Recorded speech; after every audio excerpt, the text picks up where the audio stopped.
बातम्यांचा बुलंद आवाज महा 24 तास। आज जे आहे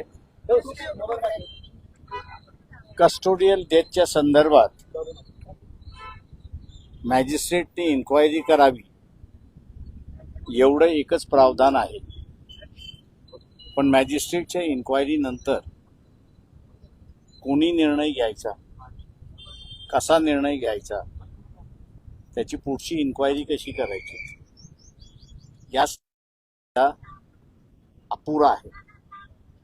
आणि म्हणून आम्ही असं कोर्टाला असं म्हटलं की याच्यामध्ये सोमनाथ सूर्यवंशी हे कोर्टाच्या कस्टडीमध्ये असताना त्यांचा मृत्यू झालेला आहे, तेव्हा पुढची कारवाई जोपर्यंत असेंब्ली करत नाही किंवा पार्लमेंट करत नाही तोपर्यंत कोर्टाने नियमावली तयार करून त्याची पुढची कारवाई कशी झाली पाहिजे याची गाईडलाईन्स ले डाऊन करावं।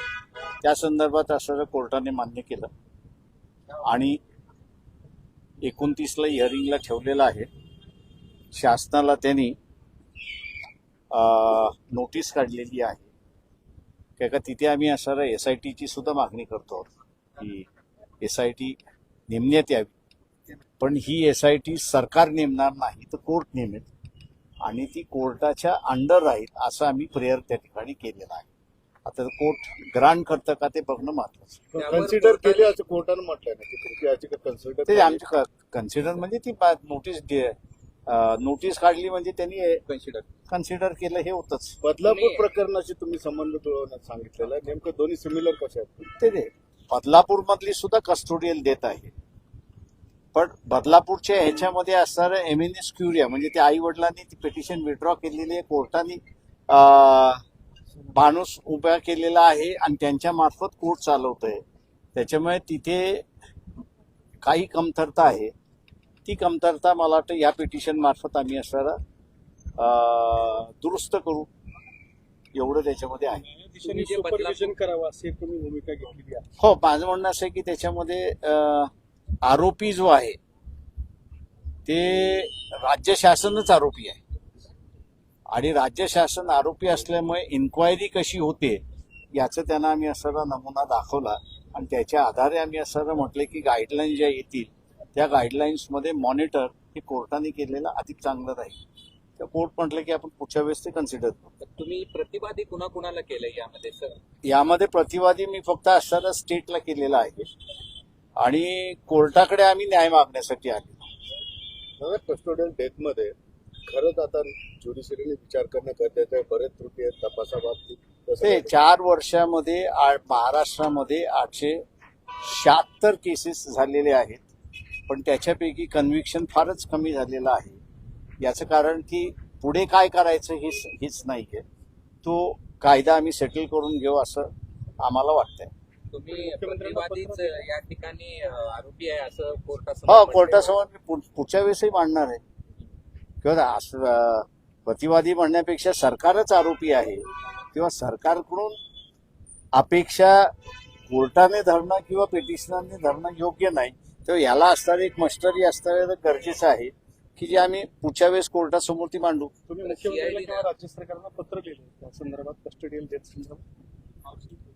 माझी असं देवेंद्र फडणवीस यांची भेट झाली होती या संदर्भातला आणि तेव्हा मी त्यांना म्हणालो होतो की तुम्हाला कायदा जो आहे तो कायदा पूर्ण करावा लागेल आणि तो कायदा जोपर्यंत तुम्ही पूर्ण करत नाही तोपर्यंत या कस्टोडियल डेथची इन्क्वायरी होणार नाही अशी परिस्थिती आहे। तुम्ही एक मुद्दा मांडला त्या ठिकाणी, कस्टोडियल डेथचा रिपोर्ट हा चीफ जस्टिसला दिला गेला पाहिजे होता। हो, याचं कारण चीफ सेक्रेटरीला दिला गेला, ही मोठी चूक आहे सरकारची नाही, मला वाटतं मॅजिस्ट्रेटची, पण गाईडलाईन नसल्यामुळे चूक कोणाची हे सांगताच येत नाही।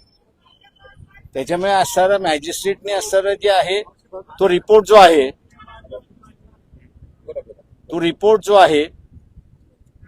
त्यांनी चीफ सेक्रेटरीकडे पाठवला। तो चीफ जस्टिसकडे जायला पाहिजे, तो हायकोर्टाच्या चीफ जस्टिसकडे गेला पाहिजे किंवा सुप्रीम कोर्टाच्या चीफ जस्टिसकडे गेला पाहिजे, म्हणजे त्याला डायरेक्शन होती। हे डायरेक्शन तुमच्या केसनुसार रेस होते, आता आमच्या रेस फायनल होईल। या सगळ्या चला, thank you. सीआयडीनं मध्यंतरी या प्रकरणामध्ये चौकशी केली होती. त्याला आरोपी करणार आहे मी. पुढच्या वेळेस त्याला आरोपी म्हणून आणणार आहे सीआयडीला. चलो. मी साहेबाच्या बोलण्यावर समाधानी आहे. सरकारच्या बोलण्यावर समाधानी नाही मी. आणि कोर्ट जे निर्णय देईल ते त्याच्यावरती मी समाधानी आहे. पण कोर्टाने तुमची याचिका दाखल करून घेतली हा चांगला विषय. साहेबांनी जे निर्णय घेतल्यात, वकील साहेबांनी घेतल्यात, जज साहेबांनी जे घेतल्यात, त्या निर्णयाला मी समाधान आहे. आणि जोपर्यंत माझा सरकारने ते आरोपीला मोकळं सोडले, त्या आरोपीला लवकरात लवकर तात्काळ ते धरत नाही, त्यांना अटक करत नाही, मग ह्याच्यामध्ये काही अडचण, ते आता काहीतरी अडचण आहे ह्याच्यामध्ये. आई तुम्हाला याचिका वाचून दाखवली असेल, तुमचं काय म्हणणं आहे नेमकं कोर्टासमोर? तुम्ही याचिका करते, तुम्हाला सांगता येईल? माझं म्हणणं आहे, जे आरोपी आहेत, सोमनाथला मारलेले आहेत आरोपी, त्यांच्यावरती मनुस्वादाचा गुन्हा दाखल करावा, त्यांना कठोरात कठोर शिक्षा द्यावा, त्यांच्यावरती 302चा गुन्हा दाखल करण्यात यावा. आणि जे कोर्ट निर्णय घेईल तोच खरा आहे. आणि मी कोर्टाच्याच निर्णयावर आणि वकील साहेबाच्या आणि प्रकाश साहेब आंबेडकर साहेबांनी हे जे निर्णय घेतात त्याच्यावरच मी समाधान आहे. आभार मानतात ते स्वतः उभा राहिले त्याबद्दल. हो, मी आभार आहे मानते साहेबाचे, आंबेडकर साहेबांचे आभारी आहे.